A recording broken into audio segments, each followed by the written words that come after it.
Why school only works for a small percentage and hurts the rest. People often say school can't be harmful. Look at all the successful people who graduated. But that is like saying the gym must work perfectly because the people who survived their workouts look fit.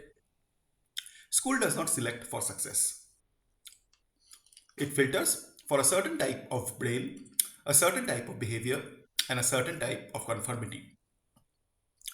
Only about 10% naturally fit that template. The rest learn to feel not enough for decades. Here is how school rewards a narrow type of intelligence. School favors people who are good at memorization, pattern repetition, rule following, sitting still, test taking, compliance, short term output under pressure. This is one slice of the human capability. The other 90% of talents, creativity, social intelligence, intuition, visual thinking, risk taking, craftsmanship, experimentation, resilience are either ignored or punished. So the 10% who match the system feel smart. Everyone else grows up thinking they are deficient, even though they may have abilities that matter far more in adulthood. School rewards conformity, not initiative. The successful 10% are often the ones who adapted well to doing what they are told, following structured tasks, thriving in predictable environments, chasing external validation. This is useful in the school environment, but the adult world rewards something different: creativity, risk taking, self direction, initiative, experimentation. Most people were trained to wait for instruction, so they go through life feeling lost, guilty, or hesitant, like they're doing life wrong. Meanwhile, the 10% who followed rules will struggle, often struggle later too. They just hide it better because they got good grades.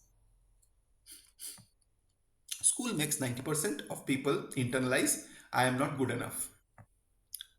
School gives you constant ranking, constant comparison, public judgment, public failure, labels like bright, average, slow, permanent transcripts that supposedly define you.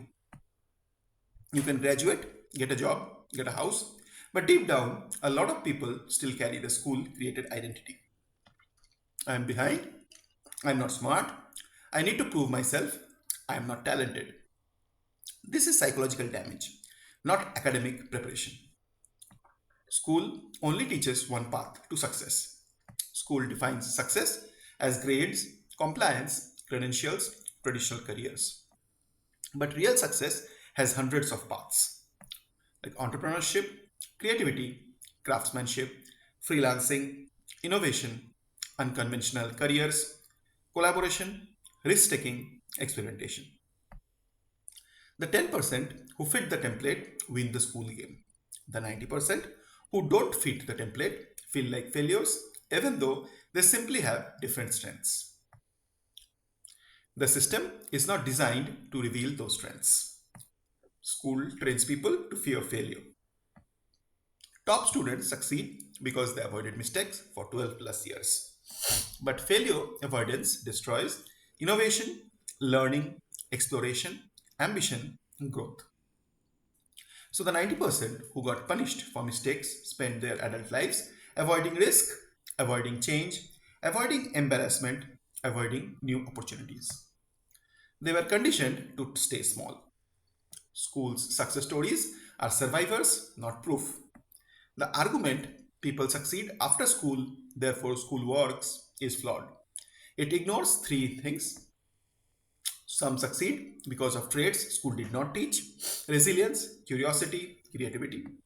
Some succeed despite school, not because of it. Success stories are survivors, not evidence of a healthy system. It's like saying, see, that person survived the shipwreck, ships must be safe. School makes the 10% feel validated and the 90% feel incomplete.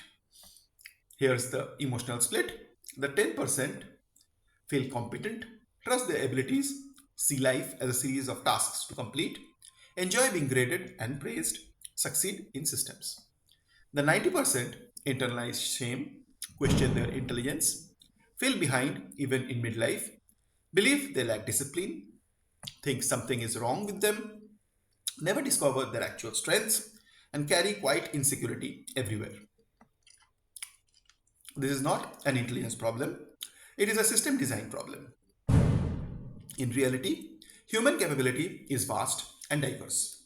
In school, if school measured leadership, inventiveness, emotional intelligence, visual thinking, persuasion, resilience, initiative, collaboration, craft skills, entrepreneurial thinking, creativity, the successful 10% and incomplete 90% would swap places overnight. The system is not measuring human potential, it is measuring the test taking ability of a person. So, does school harm you? Not in the sense of physical damage. It harms you by shaping your identity.